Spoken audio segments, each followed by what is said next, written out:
Hello students, welcome to सूजी की कक्षा।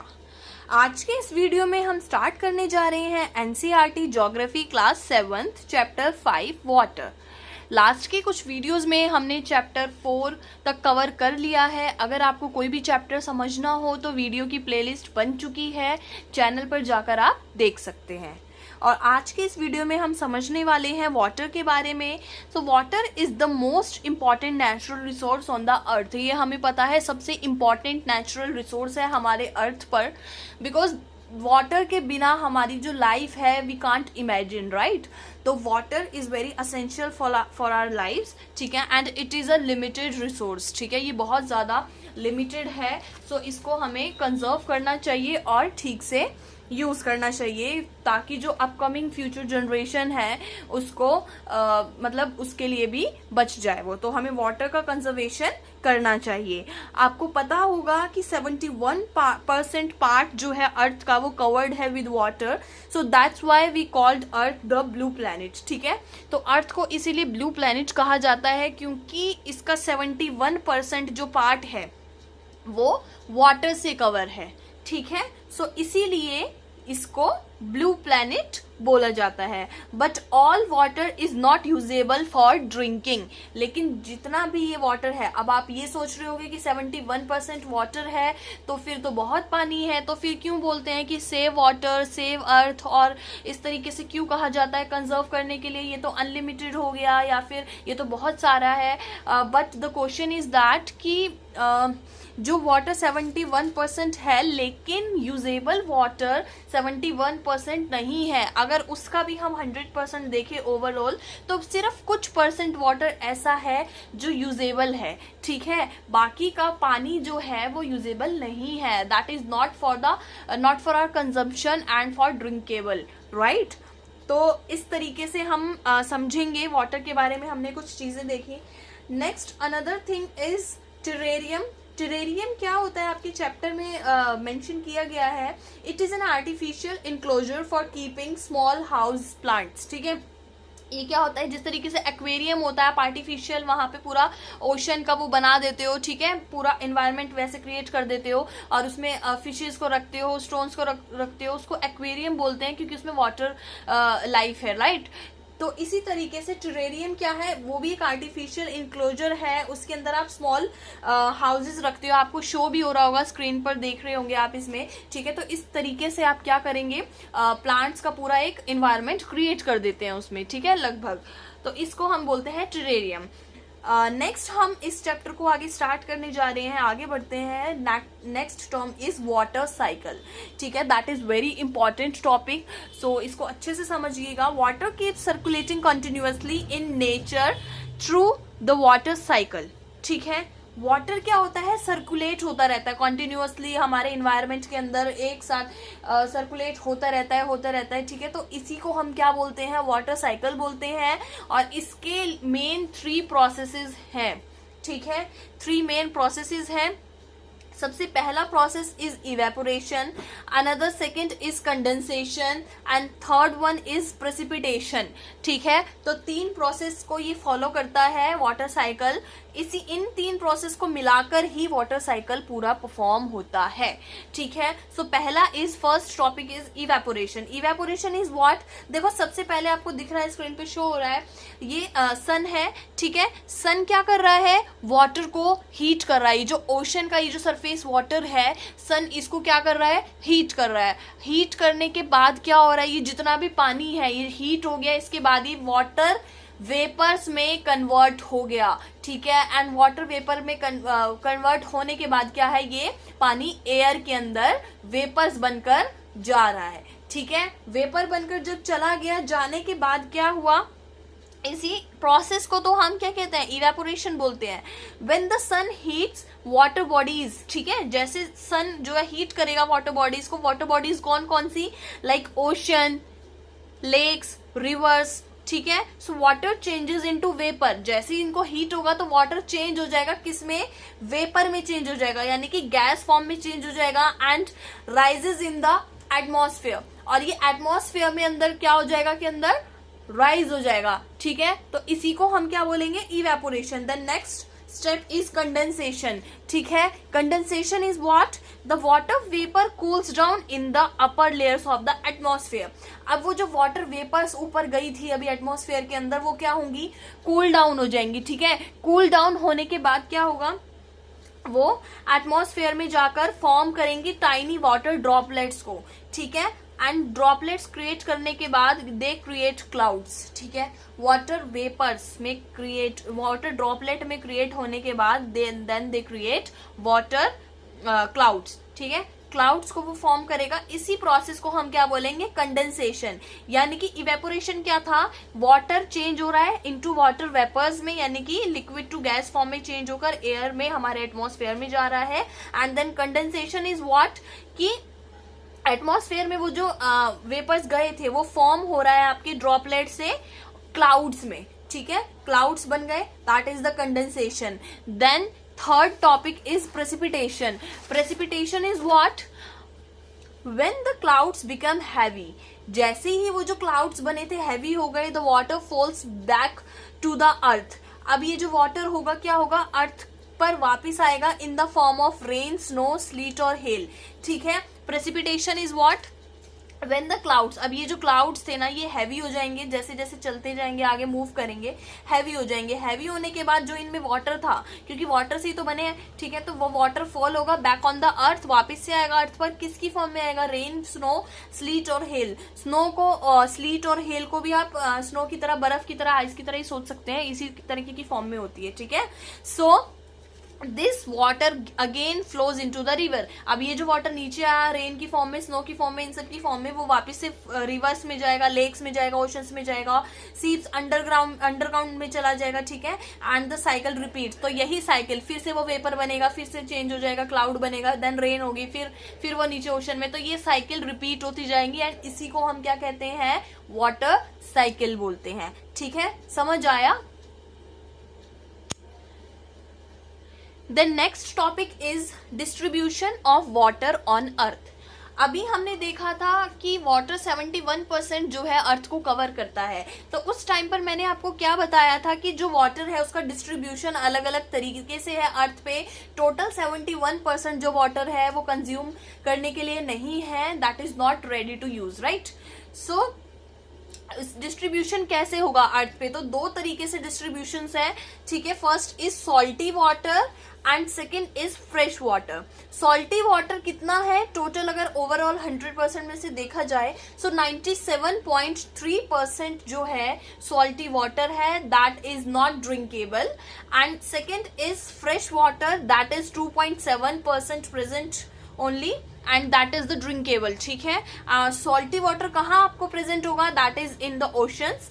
एंड फ्रेश वाटर जो है यूजेबल है। अब फ्रेश वाटर का डिस्ट्रीब्यूशन भी हम देखेंगे कि कहाँ कहाँ पर प्रेजेंट है, ठीक है। बाकी सॉल्टी वाटर आपका सिर्फ ओशंस में मिलेगा, ठीक है, 97.3, बाकी फ्रेश वाटर इज 2.7। तो देखा आपने कि कितना कम जो वाटर है वो हमारे यूज के लिए है, डायरेक्ट और पीने के लिए और बहुत सारी चीजों के लिए है। सो इसीलिए बोला जाता है कि वाटर को कंजर्व करें, सेव वाटर सेव अर्थ, ठीक है।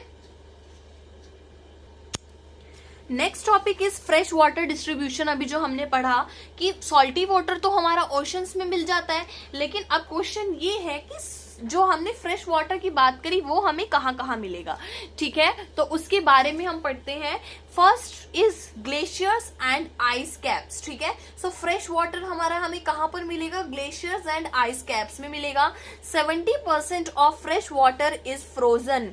जो अभी ये 2.7% हमने पढ़ा है, इसका भी 70% जो वाटर है that is frozen and can not be use directly, क्योंकि फ्रोजन है ना। अब जब वो मेल्ट होगा, रिवर्स में फ्लो करेगा, तभी तो हम उसको कंज्यूम कर पाएंगे, right.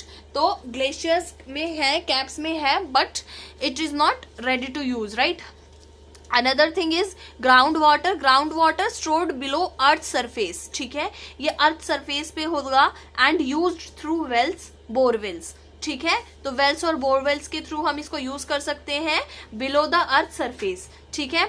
Surface water is found in rivers, lakes and ponds. और ये सरफेस वाटर रिवर्स, पोन्ड्स और इन सब में फाउंड होता है. So through earth has lots of water, only a small part is fresh water for human use. ठीक है, तो हमने क्या देखा कि अर्थ के पास टोटल जितना भी डिस्ट्रीब्यूशन ऑफ वाटर है 97.3 तो क्या है, दैट इज सॉल्टी, ओशंस में होगा. बाकी फ्रेश वाटर 2.7 है. 2.7 में से भी 70%, इसका भी 70% वाटर ग्लेशियर्स की फॉर्म में है जो कि फ्रोजन है. So we can not use directly. And ground water, बाकी का जो बच गया 30%, that is ground water and surface water जो हम कंज्यूम कर सकते हैं. तो इसीलिए पानी को, वाटर को सेव करना इज वेरी वेरी इंपॉर्टेंट. ठीक है, अनदर थिंग इज जो हमें चैप्टर में मेंशन्ड है, that is salinity. Salinity is the amount of salt in grams present in 1000 grams of water. ठीक है, तो सेलिनिटी क्या है? सेलिनिटी एक तरीके से हम बोल सकते हैं कि 1000 ग्राम्स ऑफ वाटर में कितना amount of gram salt present है. ठीक है, कितना बोलते हैं आपके टूथपेस्ट में नमक है, तो इसी तरीके से 1000 ग्राम वाटर में कितना प्रेजेंट है सॉल्ट, उसको हम बोलते हैं सेलिनिटी, कि सेलिनिटी कितनी है इस वाटर में. राइट, तो ये आपकी एक टर्म मेंशन थी आपकी एनसीईआरटी में. ठीक है, एंड आपको पता होना चाहिए कि हमारा जो वर्ल्ड वाटर डे है कब सेलिब्रेटेड किया जाता है. So it is celebrated on 22nd of March in every year. ठीक है,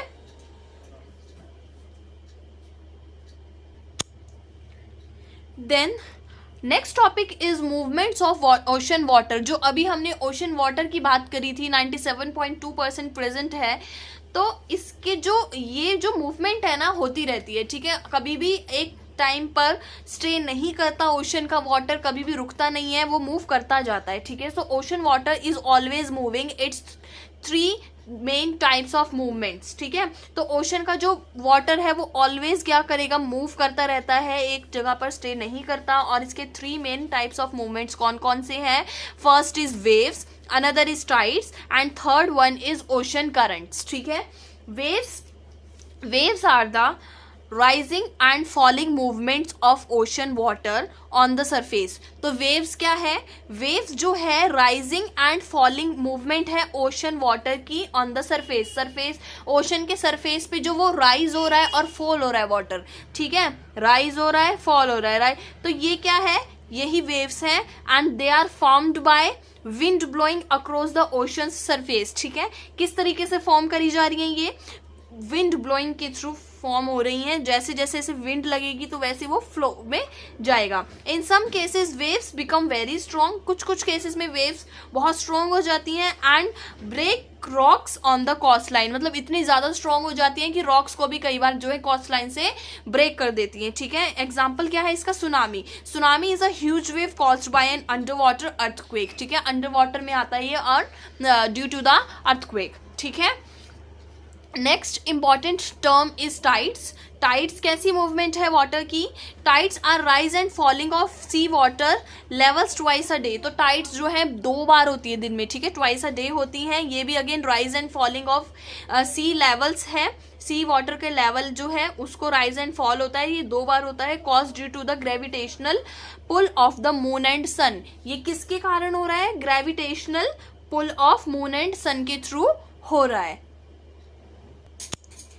नेक्स्ट टाइप्स ऑफ टाइड्स अगर हम देखें, then high tide and low tide. 2 type की टाइड हो गई. High tide is what? Water level rises. High tide में water level rise होगा एंड लो टाइड में वाटर लेवल फॉल होगा. ठीक है, देन यूजेस ऑफ टाइड्स अगर हम बात करें तो क्या क्या यूजेस है इसके? First is help ships to enter और लीव हार्बर्स. शिप्स को हेल्प करता है एंटर और लीव करने के लिए. हेल्प इन फिशिंग, फिशिंग में बहुत हेल्पफुल है. And tidal energy can be generated. इससे क्या होता है? टाइडल एनर्जी भी जनरेट करी जा रही है. तो 3 इसके यूजेस हो गए. हेल्प्स शिप टू एंटर और लीव.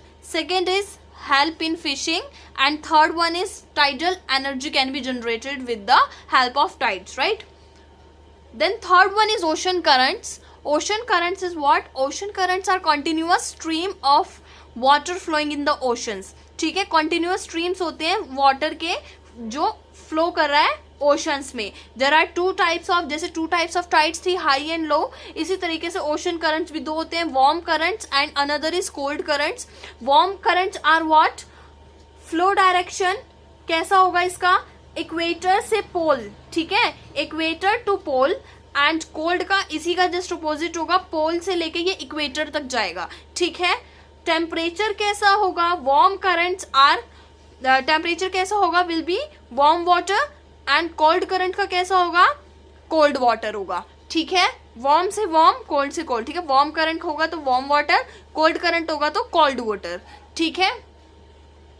देन ओशन करंट के इफेक्ट्स पे अगर हम बात करें तो दो तरीके से ये इफेक्ट करता है कि वेदर और टेम्परेचर पर, मेनली वेदर और टेम्परेचर पर इसका इफेक्ट होता है। First is whether of coastal areas, जो कोस्टल एरियाज है वहां के, उनका जो वेदर है वो ओशन करंट पे इफेक्ट, ओशन करंट से जो है अफेक्टेड होगा, और टेम्परेचर जो होगा ओशन रीजन का वो भी क्या होगा, ओशन करंट से अफेक्टेड होगा। लाइक अगर वार्म स्ट्रीम है, वार्म करंट है, देन वहां का जो टेम्परेचर है वो भी हाई हो जाएगा। अगर कोल्ड करंट है, कोल्ड स्ट्रीम है, तो वहां का टेम्परेचर भी आपका लो हो जाएगा, ठीक है, डिक्रीज हो जाएगा। एंड मरीन लाइफ का भी बहुत ज्यादा इसका इफेक्ट पड़ता है इसके, क्योंकि वार्म एंड कोल्ड कंडीशंस के कारण, ठीक है। तो मरीन लाइफ जो होती है वहां की, जो उस पर भी बहुत ज्यादा अफेक्ट पड़ता है, ठीक है। इसका एग्जांपल इसका हम ले सकते हैं, गल्फ स्ट्रीम जो है उसका वार्म करंट होता है, एंड लिब्रेटर करंट जो है उसका कोल्ड करंट होता है, ठीक है। अब मेजर वाटर बॉडीज की अगर हम बात करें तो चार तरीके की वाटर बॉडीज हैं। First is ocean, reverse, glaciers and ground water, जिनकी अभी हमने बात करी थी कि किस तरीके से डिस्ट्रीब्यूशन है। तो कहाँ पर है ओशंस, अगर हम देखा जाए तो 5 टाइप्स के ओशंस हमारे पास हैं। First is Pacific ocean, second is Atlantic ocean, Indian ocean, Southern ocean and Arctic ocean. Rivers की अगर हम बात करें, then found on the surface and contain fresh water, provide water for drinking, farming and daily use, right. And the glaciers की अगर हम बात करें, लार्ज मासेस ऑफ आइस है, mostly found in the poles and mountains, ठीक है, poles और mountains पर ये फाउंड होता है, ठीक है।